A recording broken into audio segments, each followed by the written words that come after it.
দীর্ঘ ৭ বছরের অপেক্ষার অবসান। অবশেষে দেখা হবে মা ছেলের। বিএনপি চেয়ারপারসন খালেদা জিয়া ও তার বড় ছেলে দলের ভারপ্রাপ্ত চেয়ারম্যান তারেক রহমান দীর্ঘ ৭ বছর পর ফের কথা বলার সুযোগ পাবেন সামনে থেকে। লন্ডনে মায়ের জন্য এরই মধ্যে অপেক্ষার প্রহর গুনছেন জিয়াপুত্র।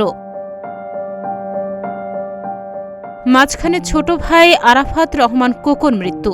২০১৫ সালের ২৪ জানুয়ারি হৃদরোগে আক্রান্ত হয়ে মারা যান তিনি।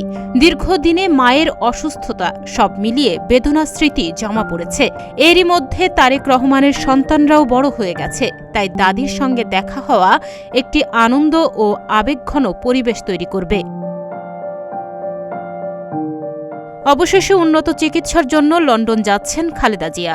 লন্ডনে হিথ্রো আন্তর্জাতিক বিমানবন্দরে পৌঁছানোর পরই তিনি একটি উন্নত চিকিৎসা কেন্দ্রে ভর্তি হবেন। কাতারের আমির Sheikh Tamim bin Hamad Al থানির পাঠানো বিশেষ এয়ার অ্যাম্বুলেন্স ফ্লাইটে তিনি ঢাকা ছাড়বেন। সফরের সব প্রস্তুতি সম্পন্ন হয়েছে এবং বিমানবন্দরে কড়া নিরাপত্তা নেওয়া হয়েছে। খালেদা জিয়া অরফানেজ ট্রাস্ট ও জিয়া চ্যারিটেবল ট্রাস্ট দুর্নীতির মামলায় কারাদণ্ডপ্রাপ্ত হন এবং ২০১৮ সালের ৮ ফেব্রুয়ারি কারাবন্দী হন।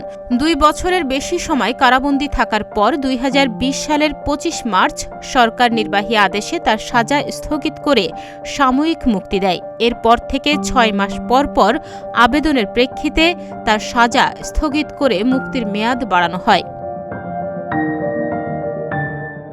গত ৫ আগস্ট গণ আন্দোলনের মুখে আওয়ামী লীগ সরকারের পতন হলে খালেদা জিয়া নির্বাহী আদেশে মুক্তি পান।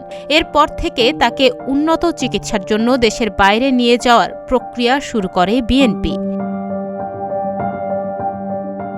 তাহনিয়া ইয়াসমিন, প্রতিদিনের বাংলাদেশ।